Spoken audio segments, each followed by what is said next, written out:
My first car was not just a machine. It was a symbol of freedom. It was a 15-year-old sedan, slightly rusted around the wheel wells, with a personality all its own. I spent countless weekends with my head under its hood, learning its secrets. I changed the oil, replaced the spark plugs, and felt a deep connection to every nut and bolt that held it together. This car was my project, my pride, and my ticket to the world beyond my small town. It represented the hard work I put in at a part-time job and the responsibility I was so eager to embrace. It wasn't just metal and plastic. It was a testament to my growing independence.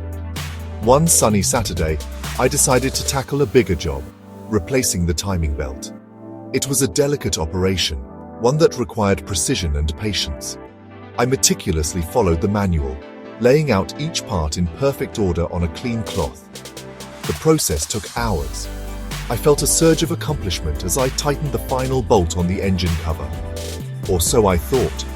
In my haste to finish and hear the engine roar back to life, I overlooked one small, seemingly insignificant bolt for a tensioner pulley. It was tiny, easily missed, but its job was critical. It was the anchor that held everything in its proper rhythmic dance. The moment I turned the key, the engine started with a triumphant hum. I smiled, feeling proud of my work. But the triumph was short-lived. A few miles down the road, a horrifying sound erupted from under the hood. A cacophony of metal clashing against metal. The engine seized and the car rolled to a dead silent stop on the shoulder of the highway. My heart sank. The mechanic later delivered the bad news. The overlooked bolt had allowed the timing belt to slip, causing catastrophic engine failure. The pistons had slammed into the valves, turning my beloved engine into a worthless block of iron. My freedom machine was totaled. That day, I learned a powerful and painful lesson that has stayed with me ever since. A lesson about the immense power of small things. My entire engine, a complex system of hundreds of moving parts, was destroyed by the absence of one tiny bolt. It wasn't a major component that failed, it was the smallest detail I had neglected. This experience fundamentally shifted my perspective. It taught me that big failures rarely happen all at once. They are often the result of a single small oversight, a tiny crack in the foundation that is ignored until the whole structure comes crashing down. The world is built on the principle of compounding. Small actions, repeated over time, lead to remarkable results. Think about the Grand Canyon. It was not carved by a single cataclysmic event. It was shaped by the relentless, gentle flow of the Colorado River over millions of years. Each drop of water on its own is insignificant, but together, their persistent effort carved one of the most magnificent wonders of the natural world. This is the power of accumulation. Small, consistent efforts, when applied in the same direction, can move mountains, or in this case, carve them out of solid rock. This principle is visible everywhere in our daily lives. Your financial health is not determined by one lottery win. It is the product of small daily habits. Media group, person setting up automatic savings on phone, calendar with daily check marks at stock, at distribute _equally. The coffee you chose not to buy, the small amount you automatically saved from each paycheck, the discipline to avoid impulse purchases. These decisions seem minor in the moment. Skipping one expensive latte will not make you rich. But the cumulative effect of hundreds of such small wise choices over decades can lead to financial freedom and security. The outcome is not the result of one big decision, but the sum of 1,000 small ones. Similarly, our physical health is a reflection of tiny, daily choices. It is not the one intense workout you do in January that defines your fitness. It is the consistent decision to take the stairs instead of the elevator. It is choosing water over a sugary drink. It is going to bed 30 minutes earlier to get enough rest. Each choice is a small vote for the person you want to become. One salad will not make you healthy, but a habit of eating well will transform your body and your energy levels. The big results we seek are always preceded by small, consistent actions. This is the law of the slight edge. The difference between success and failure is often not a giant leap, but a small, persistent advantage. An athlete wins a race by a fraction of a second. A business outcompetes another by offering slightly better customer service. A student earns a top grade by studying for just 15 extra minutes each day. These small, seemingly trivial actions create a gap that widens over time. We often overestimate the importance of one defining moment and underestimate the value of making better choices on a daily basis. The secret to big impact is found in the small things. Just as small actions have a cumulative effect, so do our words. A single word can be a seed. Planted in the fertile ground of a person's mind, it can grow into a beautiful tree of encouragement or a thorny bush of despair. Think back to a time when someone offered you a simple, genuine compliment. Words like, "You did a great job," or "I believe in you," can linger in your memory for years. They can provide the fuel you need to persevere through a difficult challenge. These small verbal affirmations are like drops of rain on dry soil, capable of reviving a wilting spirit. Conversely, a small, thoughtless word can inflict a deep and lasting wound. A harsh criticism, a sarcastic remark, or a dismissive comment can echo in someone's mind long after it was spoken. The Bible speaks of this in the book of James, comparing the tongue to a small spark that can set a great forest on fire. This is a powerful metaphor for the destructive potential of our words. A single negative comment can erode a person's confidence, damage a relationship, and create an atmosphere of distrust and resentment. The impact is often far greater than the speaker ever intended. Our words shape our reality not just for others, but for ourselves. The internal dialogue we have, the story we tell ourselves every day, is composed of small, repetitive sentences. If you constantly tell yourself, "I can't do this," or "I'm not good enough," you are programming your mind for failure. You are building a mental prison, one small negative thought at a time. These seemingly insignificant self-judgments accumulate, solidifying into a core belief that limits your potential and prevents you from taking risks. The words you use to describe your situation become the situation itself. Therefore, we must be intentional with our language. We must choose our words with the same care we would use when handling something fragile and precious. Choose to speak words of life, encouragement, and kindness to those around you. More importantly, be mindful of the words you speak to yourself. Replace self-criticism with self-compassion. Replace thoughts of limitation with affirmations of possibility. This is not about empty positivity. It is about recognizing that every word is a building block. You can use your words to build bridges or to erect walls. The choice is yours in every small moment. The ancient story of David and Goliath is perhaps the ultimate testament to the power of the small. The narrative sets up a dramatic contrast. On one side stands Goliath, a giant of a man, clad in heavy bronze armor and wielding a spear like a weaver's beam. He is the embodiment of overwhelming strength and brute force. He represents the seemingly insurmountable challenge, the big problem that paralyzes everyone with fear. The entire army of Israel, including its king, was terrified of him. They saw his size and his weapons and believed defeat was inevitable. On the other side stands David, a young shepherd boy. He has no armor, no sword, no military training. By all conventional measures, he is insignificant. He is small. But David did not focus on the giant's strengths. He focused on his own. He came to the battle with what he knew, a simple sling and 5 small, smooth stones he had gathered from a brook. To the soldiers and to Goliath himself, these tools were laughable. They were nothing compared to a massive spear and a heavy sword. They were just little rocks. The outcome of the story is legendary. David used his small, overlooked advantage with precision and skill.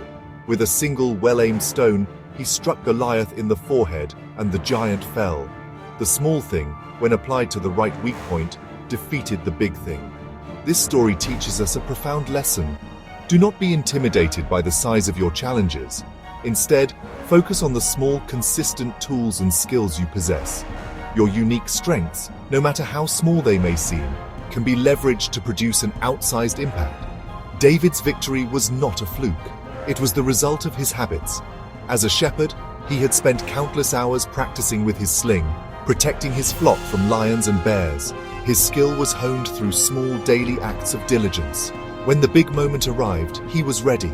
He did not need a giant sword because he had mastered his small weapon. In our own lives, we often face Goliaths. daunting career goals, health crises, or relationship struggles.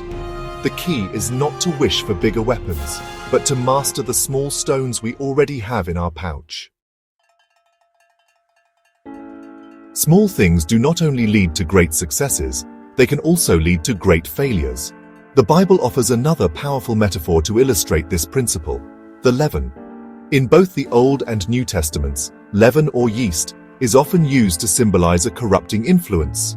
Jesus warned his disciples to beware of the leaven of the Pharisees, referring to their hypocrisy and false teachings. The power of leaven lies in its subtlety. You only need a tiny amount to change the entire batch of dough. It works silently, invisibly, until the whole loaf is affected. This is a profound metaphor for how small negative habits or character flaws can permeate our lives. A single act of dishonesty, a small compromise of integrity, or a seemingly harmless gossip session can seem insignificant at the moment. We might rationalize it, telling ourselves, it's just this one time. But that one small act is like a pinch of leaven. It introduces a corrupting agent into our character. If left unchecked, it will grow, spreading until it affects our every decision and relationship. A small lie necessitates a bigger lie to cover it up, and soon a web of deceit is woven. Consider the erosion of trust in a relationship. It rarely happens because of one grand betrayal.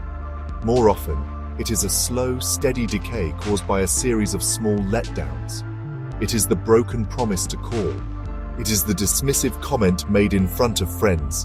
It is the failure to listen when it matters most. Each incident on its own can be excused or overlooked, but together, they act as a leaven of doubt and resentment, slowly souring the connection until the entire relationship is spoiled.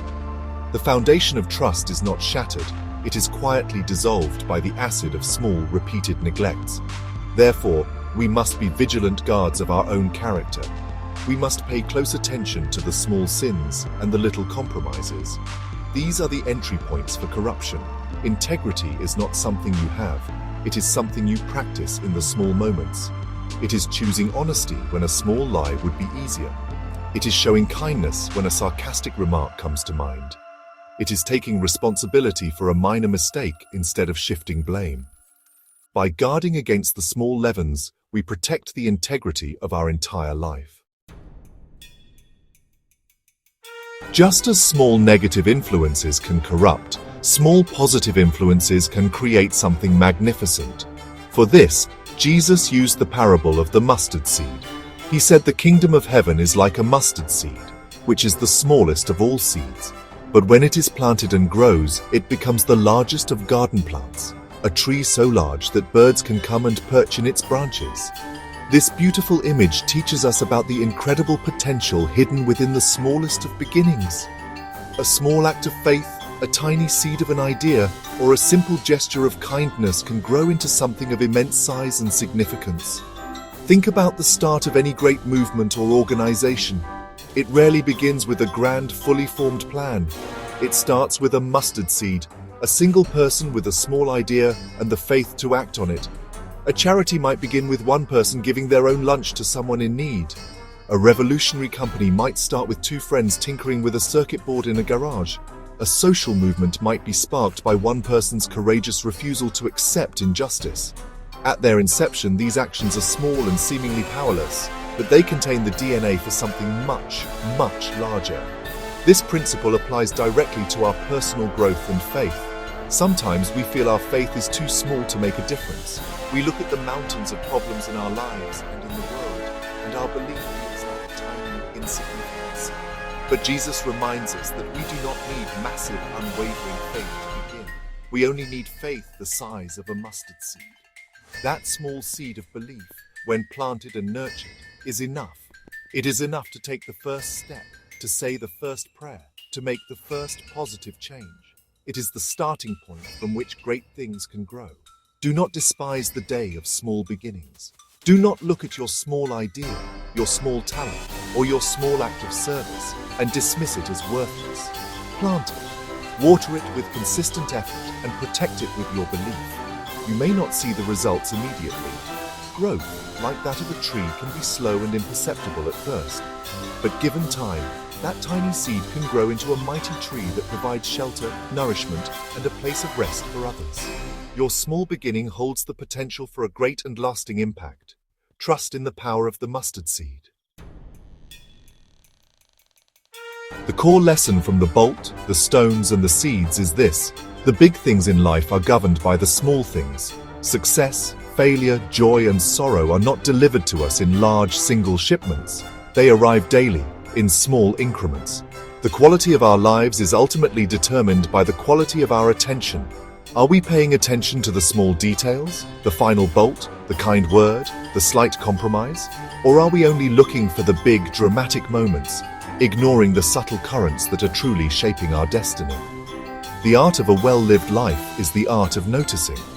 This means learning to value the people who might seem small or insignificant. In our quest for important connections, we often overlook the quiet, consistent people who make our lives function smoothly. The friendly barista who remembers your order, the janitor who keeps your workspace clean, the administrative assistant who organizes the chaos. Acknowledging these individuals with a genuine thank you or a warm smile is a small act that affirms their dignity and contributes to a culture of kindness. By noticing the small people, we build a stronger, more compassionate community around us.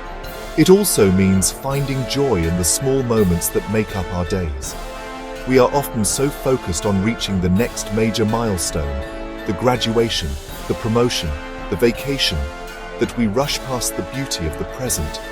The warmth of the sun on your face during a morning walk, the taste of your first cup of coffee, the sound of a loved one's laughter, the satisfaction of a completed task. These are not interruptions to our important goals. They are life itself. True happiness is not found in the destination. It is found in the richness of the small steps along the journey. So, I encourage you to cultivate the art of noticing. Slow down. Look closer. Listen more carefully. Appreciate the small habits that build your future. Be mindful of the small words that build your relationships. Be grateful for the small blessings that fill your day. My broken engine taught me that ignoring the small can lead to ruin, but the opposite is also true. Paying attention to the small, cherishing it, and cultivating it with care is the secret to building a life of profound meaning, deep connection, and lasting impact. It all starts with one small thing: